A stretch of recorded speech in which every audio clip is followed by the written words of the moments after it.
breeding stock is the key aspect for successful goat farming venture among other types of livestock.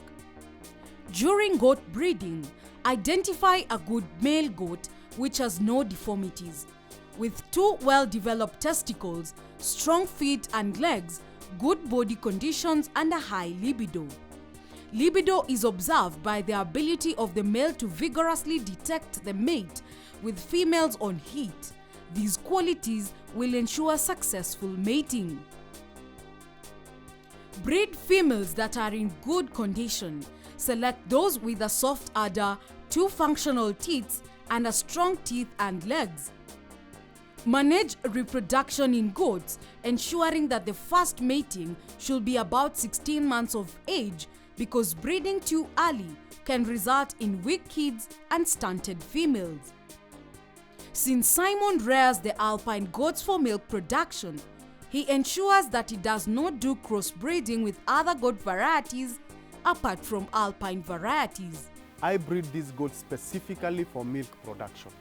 So every buck that I give to these goats should be of a higher caliber than the doe itself. Because what I'm targeting is that the next doe that will follow will be of a higher production than the mother. So what we do when sourcing the buck, we first have to get the history of that buck. What was the grandmother of that buck producing? The mother of that buck, how many liters was she producing? So with that you have a rough idea that this buck, the class of this buck, the class of this buck.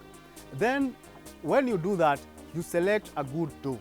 The doe should also have some, record of that doe. You should have an idea of its lineage. And by doing that, you are sure that the next generation will be of higher milk. Even if it becomes a buck, if you get a buck, you are sure that that buck will give you high producing does. Yeah, that's what I do. I do not do inbreeding. That will definitely lower the milk production.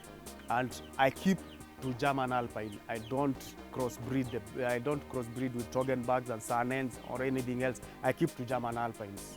I use my bucks, but when the need arises, I source from other farmers, from those groups that rear the dairy goods from the highlands of Kianjokoma, and around this place we also have some good farmers who have those good bucks.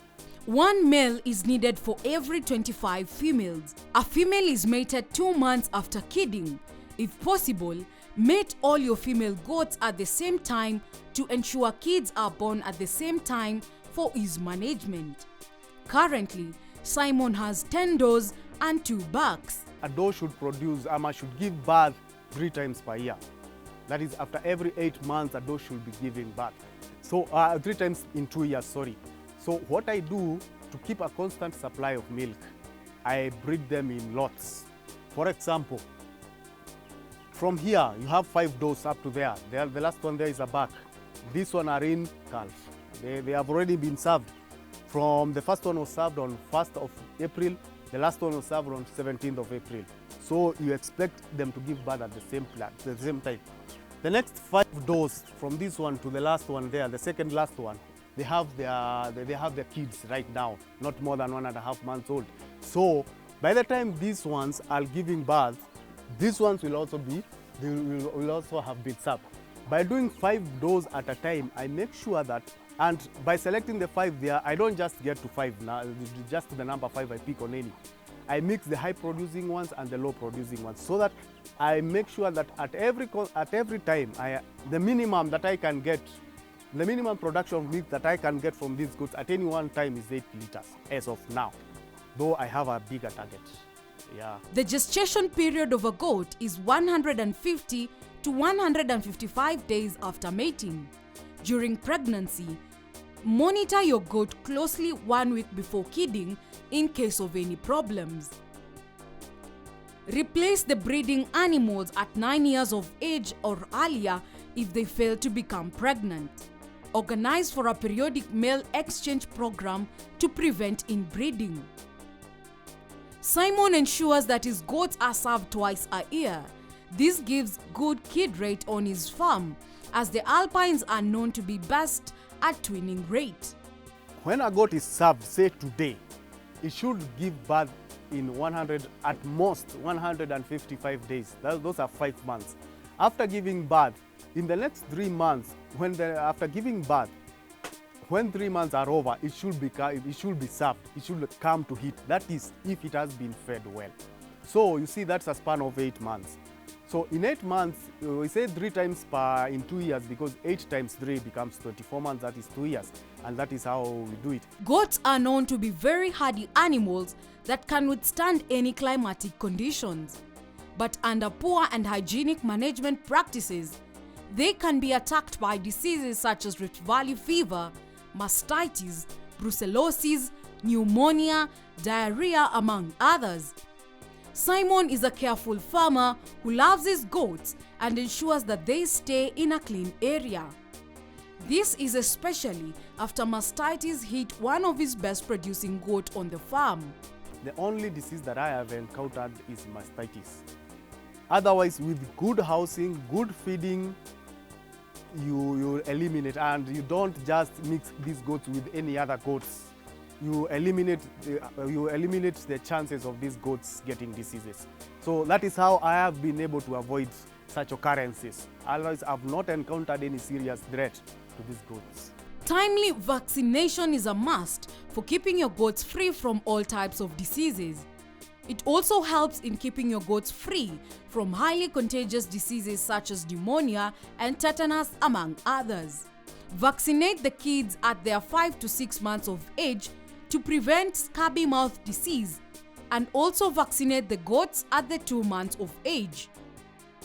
Alpine goats are known to be the best quality milk producers, with an average production of 4 to 6 liters per day.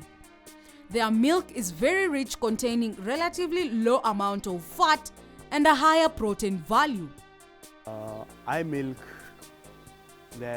from, they get out of the shed to this milking shed.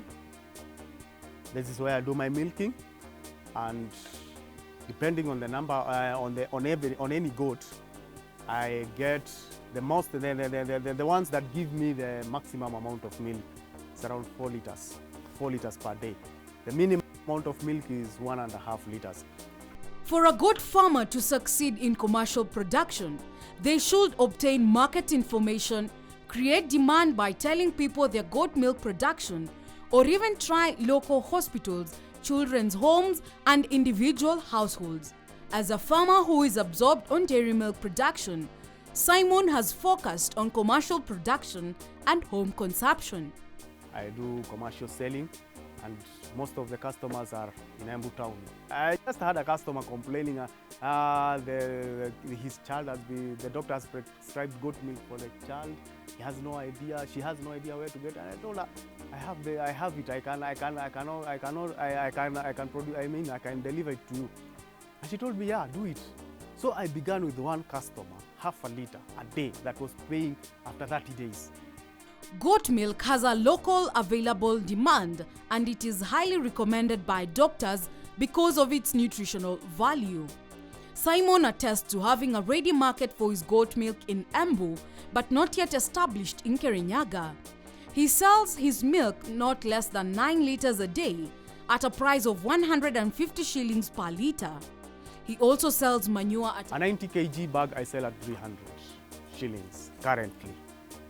They do 20 bags in around 3.5 to 4 months. Yeah, at this number. Yeah. Did you know you can add value to goat milk at home? A dairy goat milk farmer can make value-added products such as cheese, maziwa lala, or yogurt. Simon's goal is to start adding value to his goat milk in order to boost his income. I'm not yet there, but my target is when I get to 20 liters, I'll start doing goat milk yogurt. And I'm sure it will be well appreciated in the markets.